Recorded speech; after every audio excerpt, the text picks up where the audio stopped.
All right, well, let's just go ahead and get started. Welcome, everyone. This is the first in our three-part series, Torah in a Time of Plague. This series is in large part, at least tonight's installment is in large part on this wonderful new book by a rabbinite, a rabbi, Aaron Lieb Smokler, who runs the spiritual direction program at Maharat Yeshiva, the only Orthodox yeshiva for women ordaining female. They can choose whether they want to be called Maharat or Rabbah or Rabbi.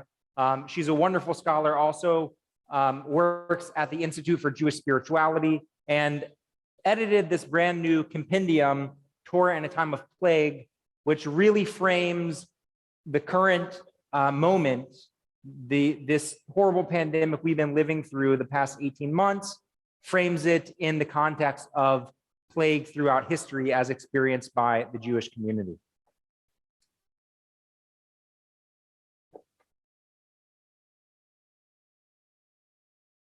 Why study the Jewish response to plague? Are we, by the way, can you just give me a heads up? Can you see me right now? Give me a thumbs up. Everyone can see me. Wonderful.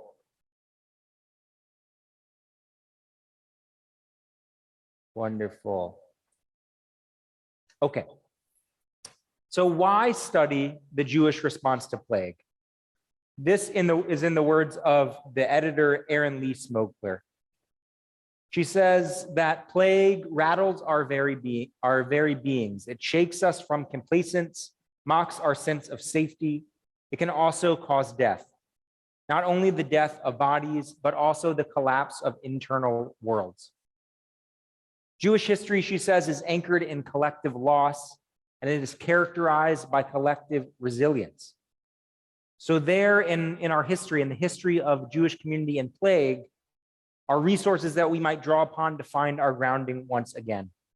I'll say for me, studying this book, studying the history of plague in the Jewish community throughout time has given me hope. It's given me strength to know that this is something in plagues even more virulent than our own, than COVID-19, that our community has lived through, has survived through, and has thrived through. So in her words,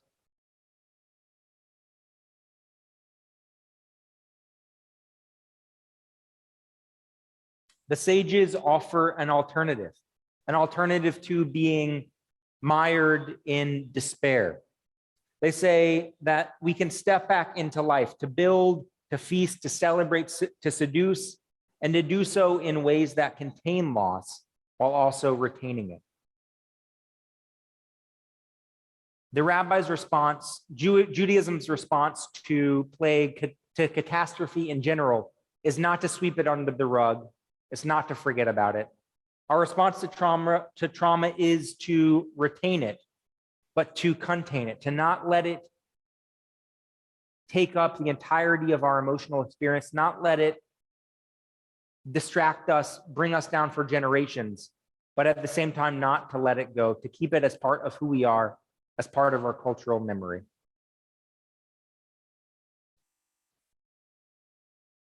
Got it. Thank you. It's going to hide this. So, what are we going to talk about tonight?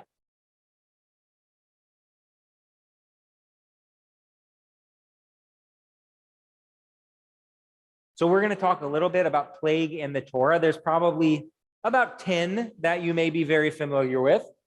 We're going to talk about what causes plagues and how in the Torah, and how should we respond? How did they respond in the Torah? How should we respond today? And how have our ancestors from the times of the Torah until now, how have they responded to plague? And then why respond that way? Not just in terms of health and science as we know today, but what did our ancestors believe was an efficacious response to plague? That's just a brief overview of everything we're going to talk about today. I'm going to stay on the Zoom afterwards for questions. So any of you joining us on Zoom, all of you in person. If you have questions, comments, we will definitely have time for that at the end. And then to all of you who will maybe someday in the future be watching this on Facebook, we welcome your continued interaction with us, whether in the chat while you're watching it, or hopefully come to our very next installment a few weeks from now of Torah in a Time of Plague. So let's jump right in.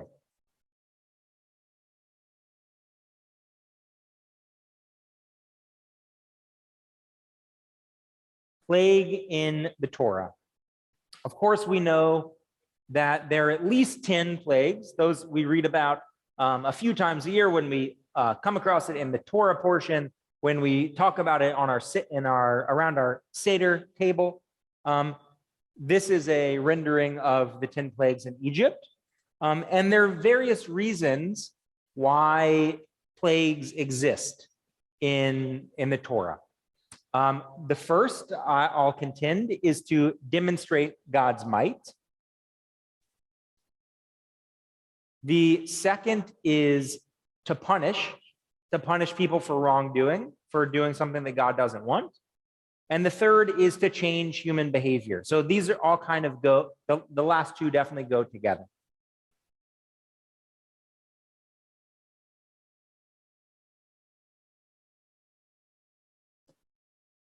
Okay, so let's get specific now. What are these examples of plague in the Torah? We have the 10 plagues, only one of which is really, or maybe two of which, are what we would think of as plague, as an illness that afflicts human beings. And I'm going to contend that the rationale behind that, which we'll talk about more in a minute, is to demonstrate God's might, right? God wanted Pharaoh to change Pharaoh's mind. But how is God going to get Pharaoh to change Pharaoh's mind? By demonstrating how powerful God was. Now, Rashi, in Rashi's commentary on the Torah, on why God made the plague so severe, he says that it wasn't just to change the mind of Pharaoh, but in the future, once the Israelites were freed from Egypt and were free people, God wanted the Israelites, the antecedents to the Jewish people, to know how mighty and powerful God was. So if we saw what God did to the Egyptians when the Egyptians disobeyed God, how then, when God gives us a commandment, could we possibly want to disobey God? We know what the consequences would be. And then in terms of influencing or changing human behavior, like I said a second ago, God wants Pharaoh, famously what Moses says, let my people go. God wants Pharaoh to let God's people go. And therefore, the plagues were a path, a tool for changing that behavior on the behalf of the Egyptians. Another plague you might not be quite as familiar with comes from last week's Torah portion, or what 2 weeks ago's Torah portion, from Lech Lecha. So this is an interesting story they don't normally teach us about in religious school. At least I teach 8th grade. It hasn't come up quite yet in our class. Abram and wasn't quite yet Abraham. He was still Abram at this point. Abram and Sarai go down to Egypt because there's a famine in the land of Canaan. They got to eat. But Sarah, or Sarai at this point, is a very pretty woman. And Abraham is worried that if they go down together and the Egyptians think that Abram is Sarah's husband, not Sarah, well, let's just stop there. If they think that Sarah is Abram's husband, what are they going to do? They're going to kill Abram, and they're going to take Sarah and have their way with her because she's a beautiful woman. Thank God times are different now. But so Abram says to Sarah, thinking this could happen, Sarah, please pretend that you're my sister. Apparently, actually, they were half sisters, according to the half siblings, according to the Torah, which is kind of interesting. We're not going to go into that tonight. But he says, pretend that you're my sister, and that way they won't kill me. So they go down to Egypt, tell everyone, hey, I'm Sarah, hey, I'm Abram. This is, we're siblings. And Sarah's so beautiful, Pharaoh himself takes Sarah into his chamber to be his wife. What happens? God intervenes, God intercedes, and brings a plague onto the whole royal court of Egypt to stop, to stop Pharaoh from having intercourse, from consummating the marriage with Sarah. Brings this plague upon the house of Pharaoh. Why? As punishment, maybe to change behavior, right? Maybe it's to punish Pharaoh. God doesn't provide the rationale, but maybe it's to punish Pharaoh for even thinking about taking Sarah as his wife, although clearly if you read the story, it certainly doesn't seem like it's Pharaoh's fault. Or just to stop Pharaoh from consummating the marriage, from getting in between Sarah and Abram. Another plague I want to talk about, and this actually has implications, direct implications for how the Jewish people have dealt with plague over time, is the plague that happens right after Korach's rebellion.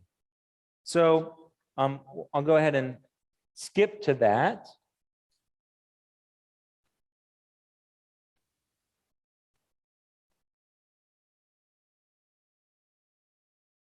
I'm not going to read quite the whole thing yet, but Korach and his followers were Israelites wandering in the desert with the rest of the tribes. They were part of the lineage that conceivably had a claim on the leadership of the Jewish people.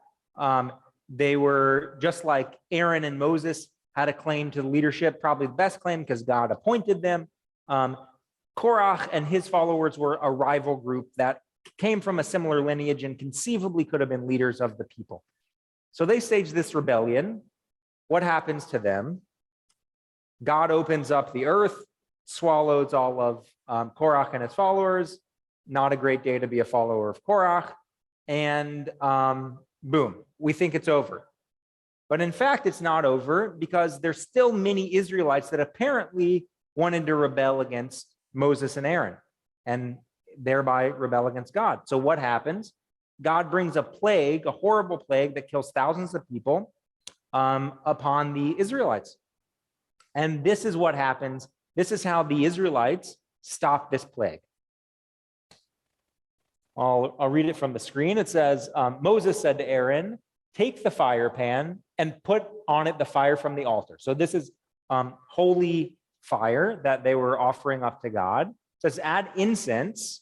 What was incense made of? Ketoret samim, like we smell on Havdalah, bisamim, right? So we smell spices. The incense was made of various nice smelling spices that they thought would rise up to God and make God in a good mood. Because when you smell something, my mom's here, hey mom, every time I walk into her office at Temple, she has a very nice candle burning, and it smells good. So makes me in a better mood. Hopefully the Israelites said, same with God.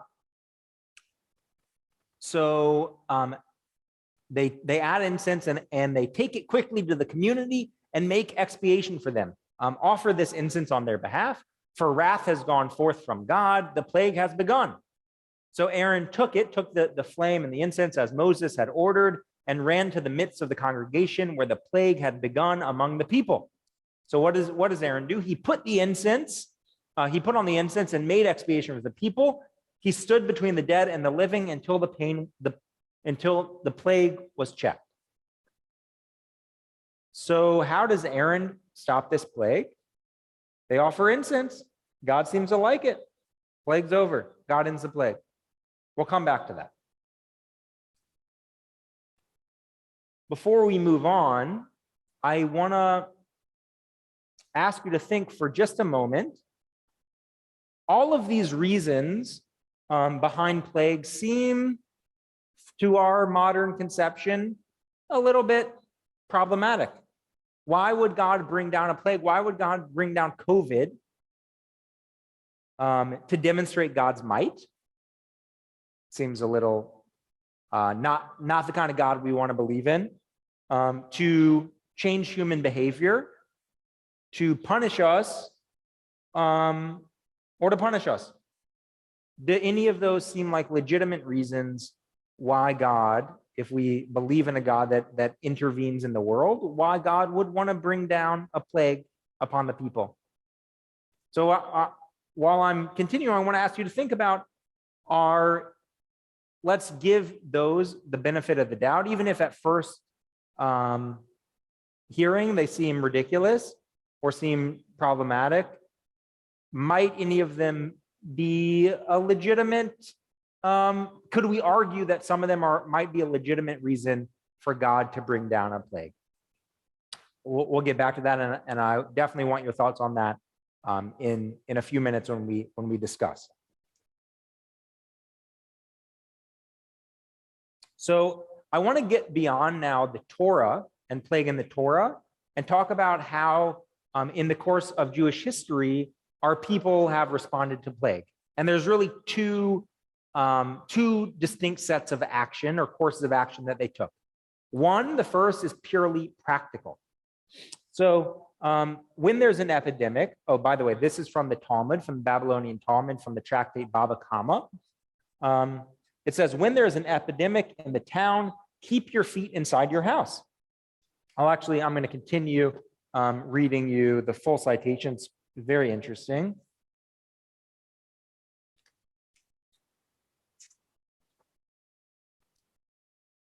So it says, if there is a plague in the city, gather your feet. That is, what does it mean to gather your feet? To limit the time you spend out of the house. As it is stated, this is actually from the plagues in Exodus, when God tells them, the Israelites, not to exit their house during the plague. It says, and none of you shall go out of the opening of his house until morning. That's from Exodus 12.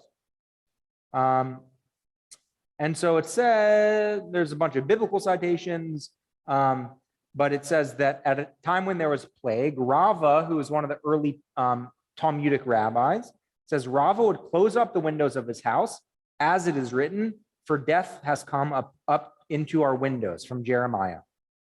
So even in Talmudic times, even in 1400 to 1600 years ago, they had a sense that plague was somehow communicable among people, between people.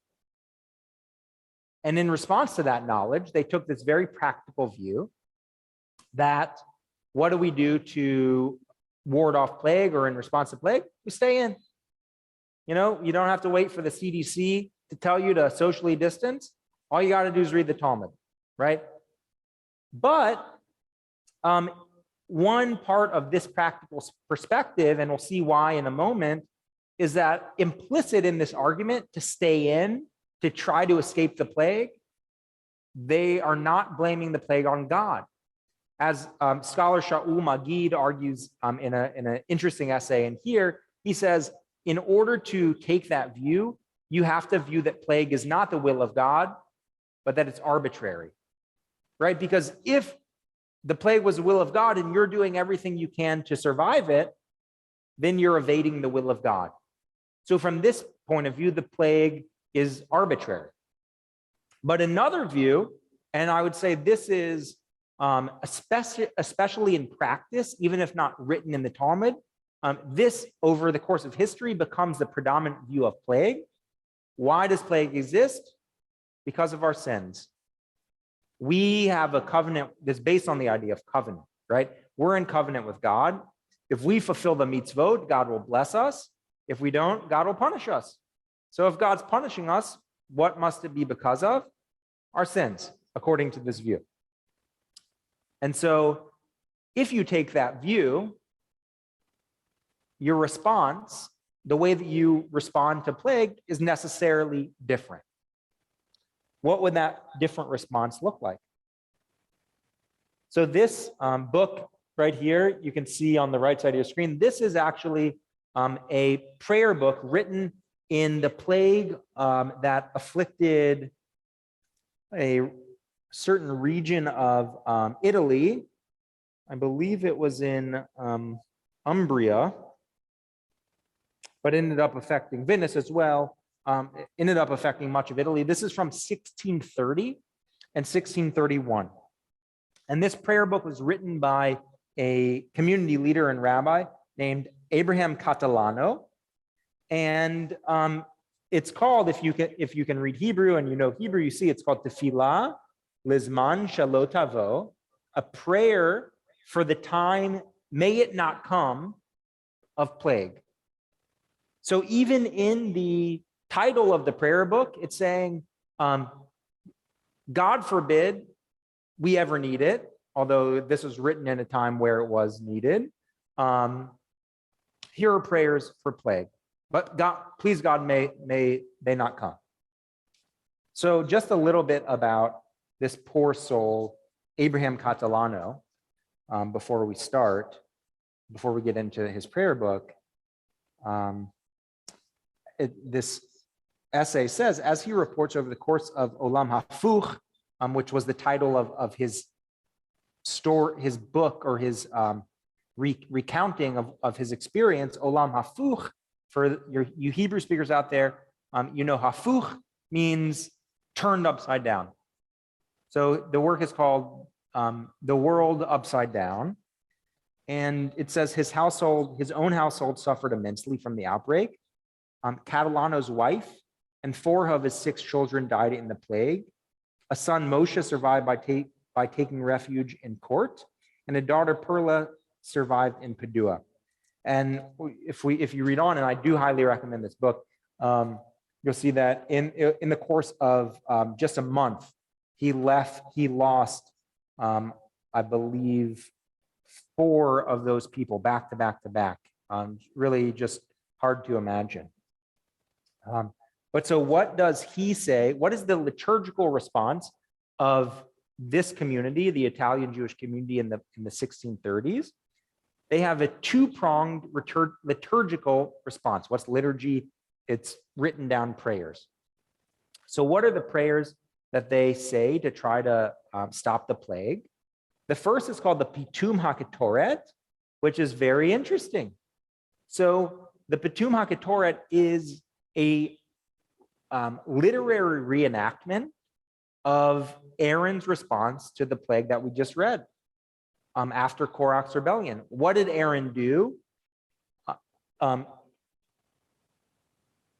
we're outside, as I'm sure that all of you who aren't here, who are watching online, can see some strange noises happening, but we're good. So they reenacted this scene from the book of Numbers that said Aaron saved the community by offering this incense. So those of you who are familiar with the Yom Kippur liturgy, you might know that every year on Yom Kippur in the Avodah service, which we actually have was taken out of the Reform liturgy for a very long time, is now reappeared in our new Machzor, our new high holiday prayer book, Mishkan HaNefesh. And in this one service, the Avodah service, it reenacts, maybe according to scholars, somewhat imaginatively, the temple service on Yom Kippur, which was the only time that the name of God, right? In Judaism, we often say we're not allowed to say the name of God. That's why we say, we don't say Adonai, we say Hashem, because God forbid we take the name of God in vain. But actually, Adonai isn't the name of God. That's a substitute for Yud He Vav He, which was only said once a year by the high priest on Yom Kippur during the Avodah service. If they said it another time, they thought that you would die immediately or be cursed in some way. So this is very interesting to me, this Pitum HaKetoret, this idea of because we couldn't offer the incense sacrifice in the temple as it once was, what we can do to have the same effect is to literarily reenact this ritual by reading about it, which is the same thing we do on Yom Kippur. So very interesting. Other parallels with Yom Kippur, much of the other liturgy was the Vidui, the confession, and the Achet, all the confessions that we say on Yom Kippur. And unique to this, although also a parallel with the high holidays, is Slichot. which are penitentiary prayers, asking God for forgiveness. But there was one specifically written for the plague, and I want to read you a couple of them, or just a snippet from them. Before I do, the reason why they had this liturgical response, this asking for forgiveness as a way to solve plague, was because they thought precisely the reason why they were befallen by this plague was because of something they had done, because of their sins. So if we sin, we ask God for forgiveness, maybe God will remove the plague. So just a little snippet. Although we have sinned and disobeyed, we hold yet our ancestors' merit in our hands. Please do not change your manner with us, and may you quickly bring forth your healing. Illness, pestilence, affliction befit the comfortable and the amused, but not a nation that is tired and weary, whose days are short and bitter. And so the author of this article says that, points out that all of these notions of asking for forgiveness are communal. Just like on Yom Kippur, when we say we have sinned before you, it's not, our confession is not individual, it's communal. So too, because plague affects the whole community, it doesn't affect just individuals.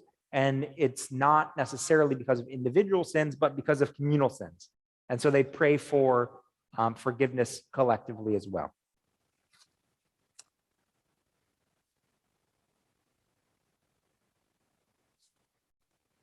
One thing that I also think is fascinating. In this plague, the Italian plague of 1630, they thought that it was, and we have the same thing going on today in Orthodox minyanim, in Orthodox prayer.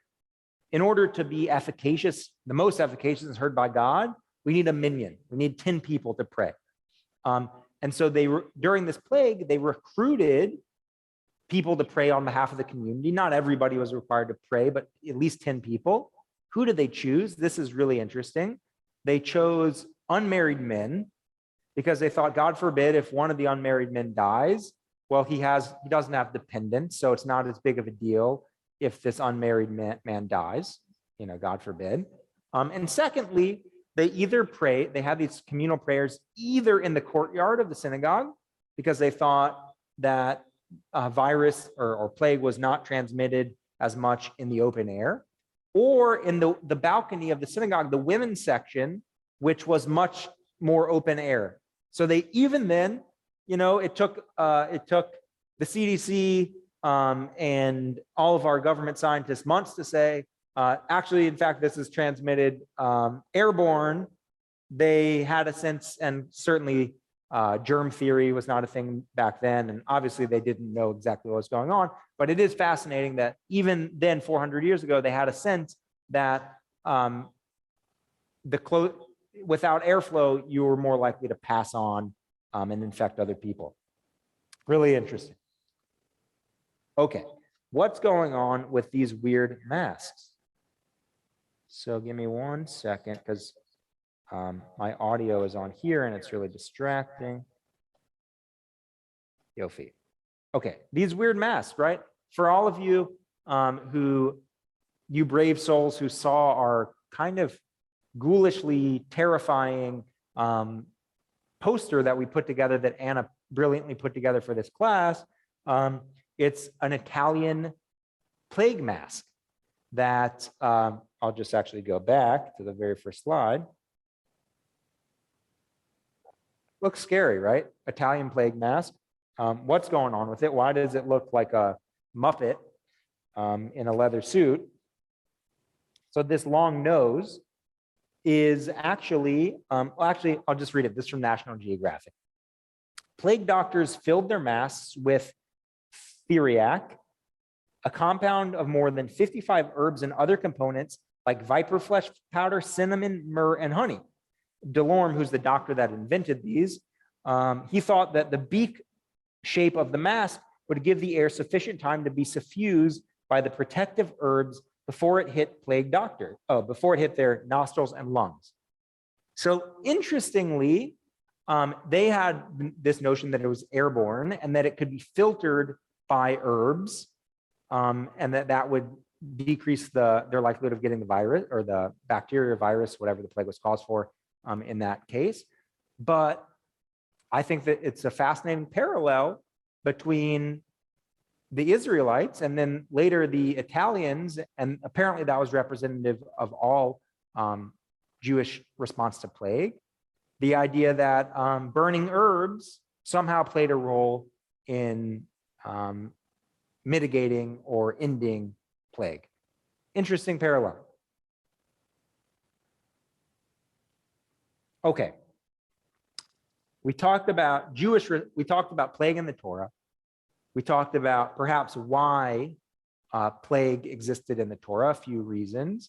We talked about Judaism's response to that plague and the fact that the response differs depending on what you think God's role is in the plague.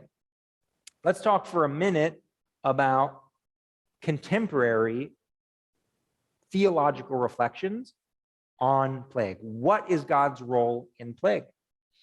Some people think that it's divine intervention. I just want to read you a brief snippet. Divine intervention, that this plague is God's doing.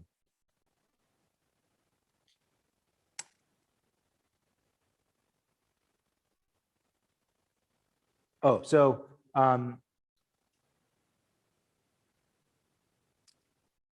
if you think this plague is divine intervention, I kind of mentioned this a minute ago, it says, for Talmudic thinkers and later halachis, later rabbis, flight from the city in a plague might represent a rejection of the divine plan and would be a worthless attempt to escape fate.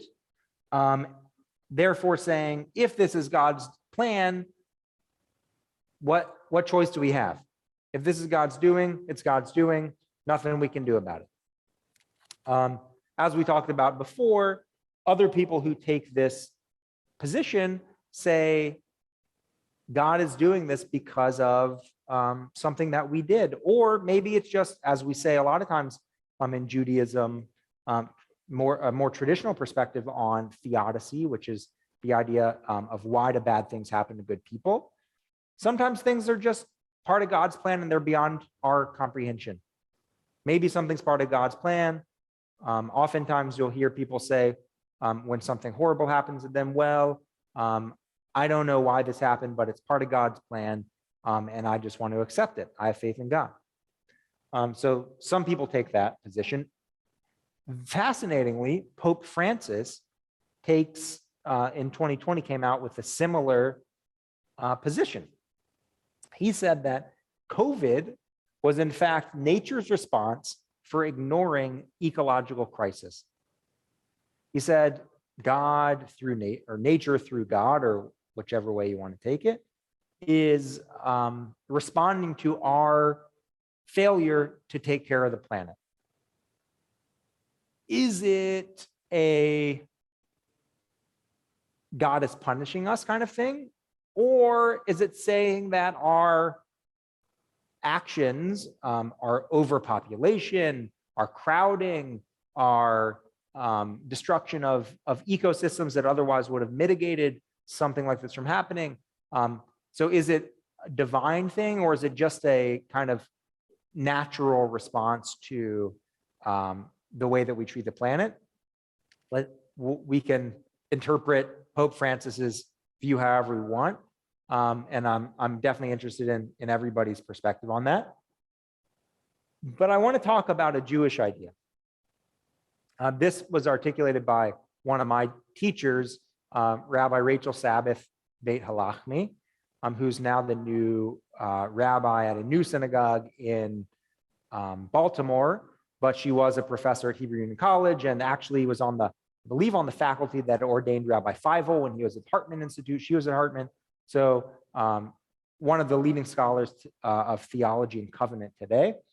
She says that you could take the perspective that this is about biology, not theology, that a virus exists in the world, God has nothing to do with it, that God that the world operates according to this Hebrew term, olam keminhago noheg. So any of you Hebrew speakers might be able to translate that. Olam is the world. Kaminhag, what's a minhag? A minhag is a tradition, or it's a way that things operate. Like in our temple, for example, the minhag is to stand during the Shema, but not every synagogue does that. Traditionally, actually, you sit, but it became part of the Reform minhag to stand because we said the Shema is our most important prayer, so we should stand for it. But that's a minhag, not a halakha, a law. But that's a tangent. Olam kaminhago noheg. Noheg is behaves. So the world behaves as it was. The maybe idiomatic translation is the world behaves as it was set in motion to do, as it has been doing. And so under this idea of olam kaminhago noheg, God set the world in motion, but that now the world operates according to natural law. That God maybe created a world that exists as we know it, but that now God doesn't intervene. Whether God can or just doesn't is maybe another question, which we can talk about. But that now that the world is set up as it is how it is. And the fact that viruses and bacteria exist, God doesn't necessarily want that to happen, but the ways of the world are the ways of the world, and we got to live with it. So these are kind of 2.5 or 3 different theological takes on what causes this virus. Where is God? I think for many of us over the last 18 months, might have asked this question, might have said, where is God in all of this? How could God, and it's the same question maybe we ask about the Holocaust, how could a loving God let this happen? Now, there's actually a very interesting essay in here about the difference between something like the Holocaust and something like a plague to occur, because a Holocaust is caused by human beings, whereas a plague is caused by nature. So it's a different theological question of how could God allow humans to do such a thing versus how could natural law do such a thing. But still, if you believe in a God that rewards the good and punishes the bad, or you believe in a God that hates to see the suffering of God's creatures and a God that could intervene, it brings up a question of why do plagues exist. And this idea of olam kaminhago noheg, that God created the world and set it into motion, but now doesn't or can't intervene, is I think, an interesting framework, and maybe for some of you, a compelling framework to explain how God might exist, and yet why plagues still happen. So that's God's role in plague. What is our role? I want to read a snippet from Arthur Green, Rabbi Dr. Arthur Green, who is probably the foremost or one of the foremost scholars on mysticism and Judaism alive today. I actually wrote quite a bit of my senior thesis at HUC in rabbinical school about his theology. And so this is kind of unrelated to that, but he wrote this just for this book. So let's see what he says. He says, the microbes were here long before us. They are as much a part of the web of life as we are, and we need to accept that reality. But the danger of such calamities increases as we so rapidly destroy the habitats of other creatures, as we burn down rainforests, consume wild life forms, and cross those boundaries within which humans have so long found our place. So what does he believe in terms of where do we fit in? Where does God fit in? It certainly seems that he's of the opinion, not of victim blaming per se, but of, in a way, maybe not we brought this on ourselves, but our actions contributed, human actions contributed to this catastrophe. human action, according to him, at least I would say from this little thought, contributed to it. But that's not the end of the story. That's not the end of where humans fit in. I want to take one more quote from Rabbi Rachel Sabbath Beit Halachmi, one of my teachers. She says, yes, God is the creator of the universe, but God has created a world which will follow its natural course. Olam kaminhago noheg. The world operates according to natural law that God set into motion. When we human beings act ethically, she says, in partnership with God, we can limit the impact of crises and decrease human suffering. So whereas Art Green says it's because of us, or at least in part because of our actions, that created this plague, she says so too is it up to us to fix it. And that if God set the world in motion but doesn't intervene, that in fact it is us.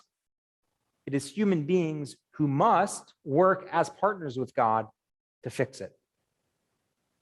So I want to close with just one quote, one idea from her that I thought was very nice.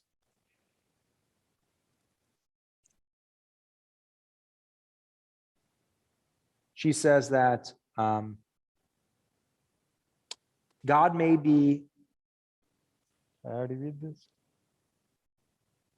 Yes. So the very next sentence after, God may be all powerful as the creator of the universe, but God created a world that functions according to natural laws. Olam kamin hago noheg. I love this. While prayers and Jewish teachings might offer support or even hope, right now we need doctors and vaccines, not rabbis and sermons. We need doctors and vaccines, not rabbis and sermons.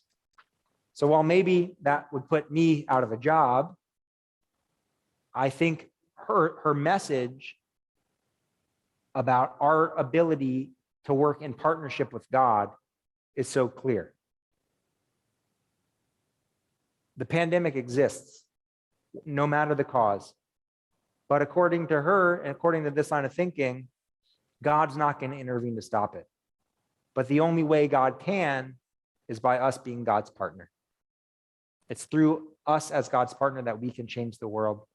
And that hopefully someday soon, through all of our effort, we can end this plague. So thank you all for being here. I want to give a quick commercial about our next two upcoming classes before we take some discussion. The first one will be in just a few weeks. Will be on the plague and anti-Semitism, blame the Jews. Unfortunately, throughout history, when plague happened, oftentimes Jews got blamed for it. The bubonic plague, most prominently. We'll talk about that, among other things, next time. And then finally, depending on how everything goes, might change this timeline a little bit, but I want to talk about the plague in our backyard, the yellow fever epidemic of the 1870s. There were two, one in 1873, one in 1879, that struck this community. And Rabbi Max Samfield, our Temple Israel rabbi, was really a true hero and did such sacred work ministering to the sick and burying really countless of our members and non-Jews in this community. So we'll talk about that as well. Thank you all for being here. I'm going to end the presentation. All of you here on Zoom, please stay on. All of you in person, please stay here if you want for a few more minutes, and we'll discuss.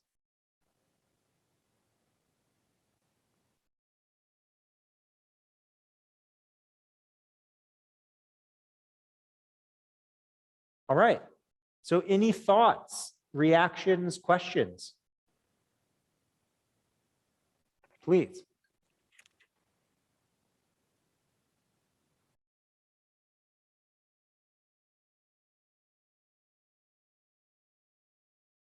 Rabbi. Yes. I'll go ahead and put in my 2 cents. Please do. Okay. From the beginning, you know, I'm not an atheist, although some people might accuse me of that. But I don't think that God at least as I perceive God, doesn't have time to meddle in the affairs of humans. I mean, there's got to be billions of other sentient creatures amongst all the other billions of galaxies, amongst all the other billions of universes, including maybe even the alternate universes that may exist on that plane that we don't even perceive. And God doesn't give a fritter about what happens to us. And it's pretty much random. But if you do the wrong thing, you're very likely to run up against some wrong circumstances. But if you do the right thing and make a habit of it, then most likely, not always, but most likely life will go better for you.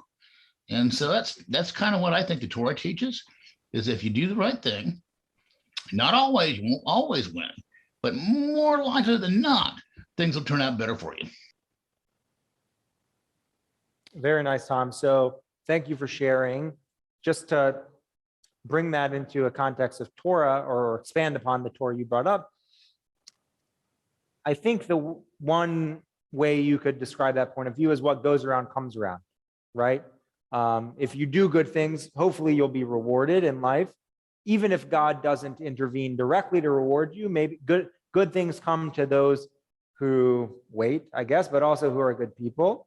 But also, I think it's important to note that in Judaism, that's not the only reason to do a mitzvah.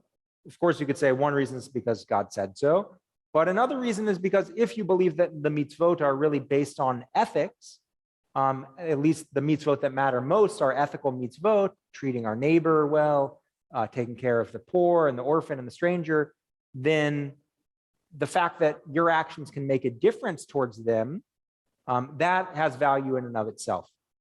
Not just because of what your actions will get you, but because of how your actions can positively impact other people. But yeah, great thought, Tom. Anybody else? Anybody here? Anybody at home?